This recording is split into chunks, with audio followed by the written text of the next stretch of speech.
अस्सलाम वालेकुम।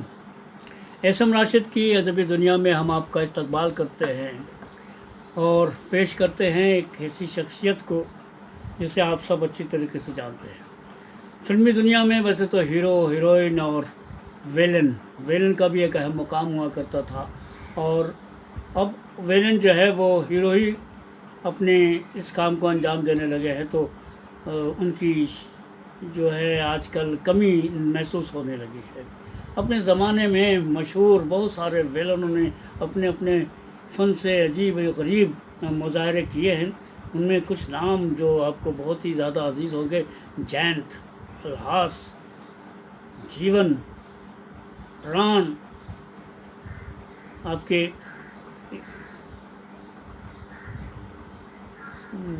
अजीत, और साथ ही साथ प्रेम चोपड़ा, शत्रुघ्न सिन्हा, बहुत सारी लोगों ने अपने अलग अलग तरीक़े से अपना एक अलग मुकाम बनाया और इस जिससे लोग नफ़रत करते हैं ऐसी अदाकारी को उजागर किया।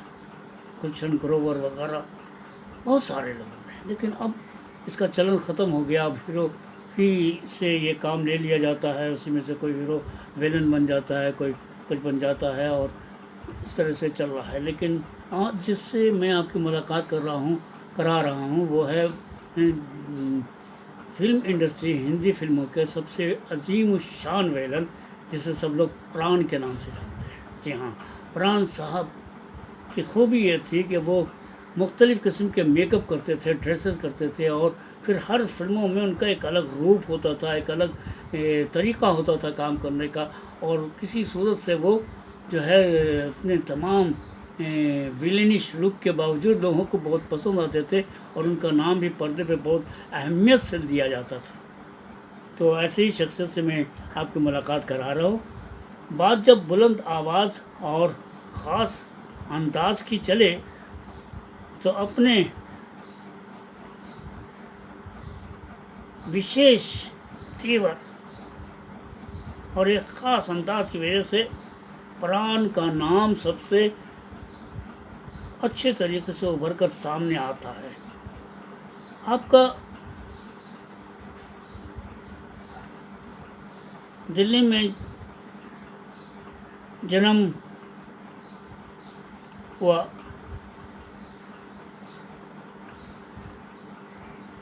प्राण का पूरा नाम प्राण कृष्ण सिकंद, और उनके पिता लाल केवल कृष्ण सिकंद एक सरकारी ठेकेदार थे। प्राण शक्ल व सूरत से बहुत ही हसीन व जमील और हैंडसम शख्सियत के मालिक थे। वैसे तो वो फिल्मी दुनिया में एज ए कैमरा मैन काम करना चाहते थे, पर्दे के पीछे, कैमरे के पीछे, और कैमरे के आगे आने की उनकी कोई ख्वाहिश नहीं थी। लेकिन उनके आओ भाव रख रखाव को देखकर लोगों ने उन्हें उन्होंने शुरुआत वैसे एज ए कैमरा मैन ही की थी, एज ए फ़ोटोग्राफ़र ही की थी, लेकिन उनकी शख्सियत ऐसी थी कि लोग मजबूरन उसे कैमरे के आगे लेकर आ गए, और फिर उन्होंने कैमरे के पीछे जाने की कोशिश नहीं की। सन 1940 में उन्हें यमला जट नाम की एक पंजाबी फिल्म में पहली बार अदाकारी का मौका मिला, और ये अदाकारी उनको एज ए विलन ही नसीब में आया, और उन्होंने अपने तेवर से, अपने सख्त अल्फाज से, अपनी पूरी जिस्मानी तगो-दो से उन्होंने तमाम लोगों का दिल जीत लिया, और तकरीबन वहाँ आपने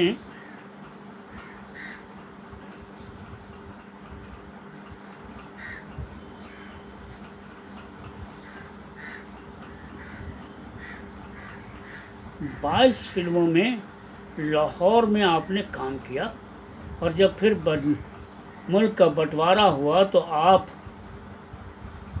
हिंदुस्तान चले आए, और बॉम्बे में आकर आपने अपनी किस्मत आजमाई शुरू कर दी।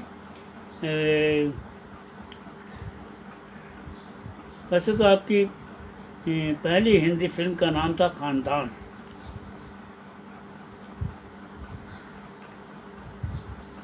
और बतौर नायक आपको इसमें काम करने का मौका मिला था, लेकिन उनकी जो सही पहचान थी वो विलेनिश लुक और विलेन के किरदार में लोग ज़्यादा पसंद करते थे। तो मुंबई में ज़्यादातर आपको विलेन के किरदार मिलने लगे और उन्होंने उसे कबूल भी किया और बहुत अच्छे तरीके से अपने किरदार को आपने निभाया। आप अपने ज़माने के ऐसे फ़नकार थे, ऐसे विलेन थे जो दिलीप कुमार, राज कपूर, देवानंद, राजकुमार, सुनील दत्त, मनोज कुमार, यानी कि राजेश खन्ना, शत्रुघ्न सिन्हा, आपके अमिताभ बच्चन, ऋषि कपूर, शशि कपूर, शम्मी कपूर, ऐसे कौन से अदाकार थे जिनके साथ अपने अदाकारी के मुजाहरे नहीं किए। आप एक अच्छे इंसान थे, विलेनिश लुक था, विलेन का किरदार करते थे, लोग आपसे नफरत करते थे, लेकिन आप सबसे बहुत मोहब्बत करते थे, बहुत खुलूस से मिलते थे, बहुत प्यारे इंसान थे। और इसी इंसानियत की वजह से आपके तमाम लोगों से, तमाम आर्टिस्टों से आपके ताल्लुकात बहुत ही अच्छे रहे।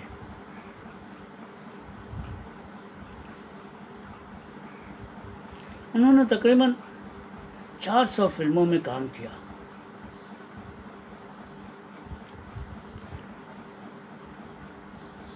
सबसे पहले राज कपूर साहब ने प्राण को उनके असली रूप से, विलेनिश रूप से हटा करके एक नया किरदार अपने फिल्म जिस देश में गंगा बहती है में डाकू का किरदार दिया था, जो डाकू एक शरीफ डाकू के तौर पर उससे पेश किया जाना था।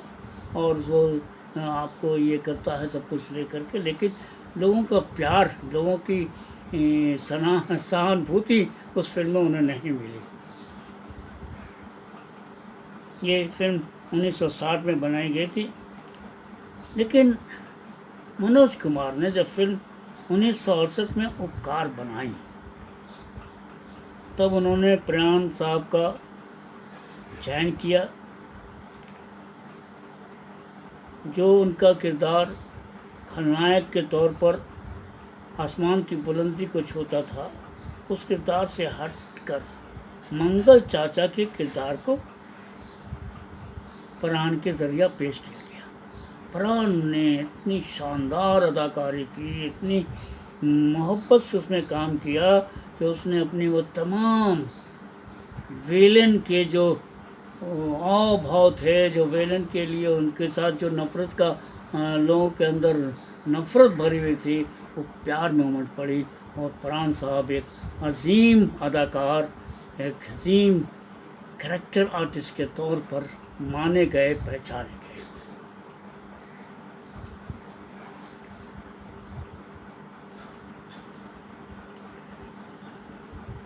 मनोज कुमार की ज़्यादातर फिल्मों में प्राण खलनायक से कहीं ज़्यादा कैरेक्टर आर्टिस्ट के किरदार में नज़र आते हैं। शहीद, पूरब और पश्चिम, बेईमान, सन्यासी, 10 नंबरी, पत्थर के सनम वगैरह वगैरह। अमिताभ बच्चन के साथ में उनकी बहुत सारी फिल्में थी और उन्होंने बहुत ही अच्छी अदाकारी से उस फिल्मों को 4 चांद लगाए थे। डॉन, अमर अकबर एंथोनी, मजबूर, दोस्ताना, नास्तिक, कालिया और शराबी। दिलीप कुमार के साथ भी उन्हें बहुत सारी फिल्में काम किया। उनकी चंद अहम फिल्मों में नया दौर, आपकी राम और श्याम जैसी फिल्में थी, आज़ाद, न जाने कितनी। दिलीप कुमार के साथ तो बहुत सारी फिल्मों में उस ज़माने में विलेन वही हुआ करते थे और दिलीप साहब वगैरह की जो फिल्में थी उसमें ज़्यादातर उन्होंने काम किया था, दिल दिया दर लिया वगैरह। तमाम में उनकी जो अदाकारी थी वो बहुत ही अहमियत की हामिल थी, और उन्होंने एज ए विलन वो कमाल दिखाया कि दूसरा कोई उन तक पहुंचने की सिर्फ कोशिश ही कर सका, उन तक कभी ना पहुंच सका।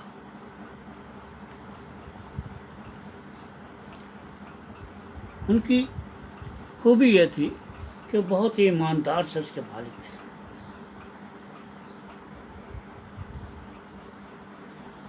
फिल्मों में काम कर चुके हैं और विलेन का किरदार भी निभा चुके मुराद के बेटे रज़ा मुराद का कहना है कि फरहान के साथ कई फिल्मों में अभिनय का चुके रज़ा मुराद के शब्द हैं कि मैं समझता हूँ कि उनके जितना मेहनती, लगनशील और वक्त का पाबंद कोई दूसरा इंसान मुझे नहीं दिखा। वो मेकअप करके सुबह ही से 9 बजे के करीब आकर स्टूडियो में बैठ जाते थे, क्योंकि उस समय स्टूडियो सेंट्रली एयर कंडीशन नहीं होते थे, बहुत गर्मी उमस होती थी। उसके बावजूद फरहान साहब दाढ़ी मूंछ लगाकर अपने मोटे कॉस्ट्यूम के साथ सेट पर आकर शूटिंग का इंतज़ार करते रहते थे। ब्रेक में अक्सर कलाकार अपने ड्रेस को चेंज कर लेते थे, लेकिन फरहान साहब अपने उसी ड्रेस में रहते थे। उनका मानना था कि जब तक वो ड्रेस में रहते हैं तो वो उस किरदार में रहते हैं और वो किरदार उनके अंदर जीता रहता है, इसलिए वो ड्रेस चेंज नहीं करते थे। इसीलिए उनके किरदार में उनके जो कैरेक्टर वो करते थे, जिस लिबास को पहनते थे, जिस स्टाइल को वो अपनाते थे, वो स्टाइल को कायम रख करके पूरी फिल्मों में अच्छी तरीके से उस कैरेक्टर को निभाने की वो भरपूर कोशिश करते थे और इसी में कामयाब रहते थे, क्योंकि वो एक ईमानदार और मेहनती एक्टर थे।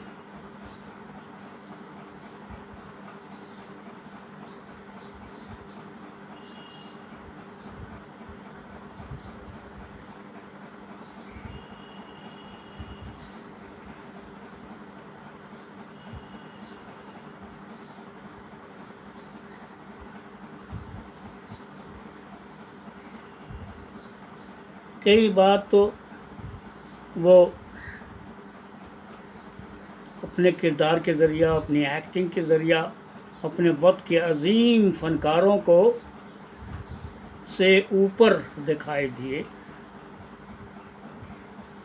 और दर्शकों ने उन्हें उन फिल्मों में बहुत ही कबूल भी किया।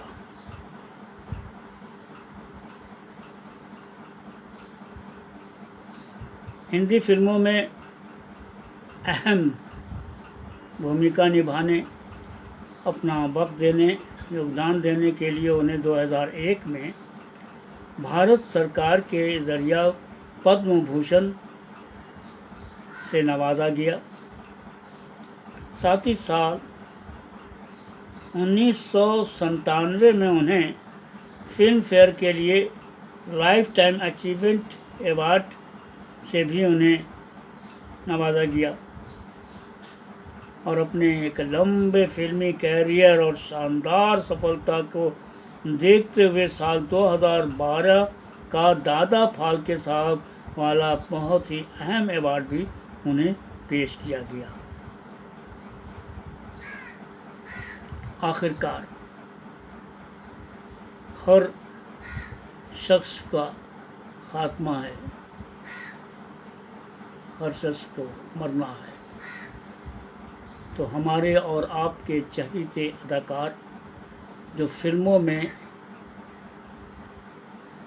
जब नाम आता था तो उनका नाम सबसे आखिर में आता था और साथ में लिखा रहता था एंड फरहान, और उनकी जो किताब शाये हुई, उन पर जो किताब लिखी गई, शायद इसीलिए उस किताब का नाम भी एंड फरहान था। और मैं आखिर में कहता हूँ कि एंड फरहान का आखिर 12 जुलाई 2013 को एंड हो गया। वो अपने तमाम चाहने वालों को रोता बिलखता छोड़कर इस दुनिया फ़ानी से कूच कर गए। ईश्वर उनकी आत्मा को शांति दे और स्वर्ग में आला से आला मुकाम अता करे। हम अपनी तरफ से, आप तमाम हजरात की तरफ से बस यही दुआ करते हैं कि ईश्वर उनके गुनाहों को माफ़ करे और उन्हें आला से आला स्वर्ग में मुकाम अता करे। तो अब एसएम राशिद की अदबी दुनिया को इजाज़त दीजिए। फिर मिलेंगे किसी और अहम शख्सियत के साथ अगर ज़िंदगी रही तो। दोस्तों, तब तक के लिए अल्लाह हाफिज़, नमस्कार। आप सबका बहुत बहुत शुक्रिया कि आपने हमारे प्रोग्राम को लाइक किया। अगर लाइक किया है तो शेयर भी करेंगे, कमेंट भी करेंगे। इंशाअल्लाह मैं आपके लिए इसी तरह किसी न किसी शख्सियत से, किसी न किसी अदीब से, किसी न किसी लिरिक राइटर से, किसी न किसी म्यूज़िक डायरेक्टर से आपकी मुलाकात कराता रहूँगा। तो आइए फिर मिलेंगे। अल्लाह हाफ़िज़।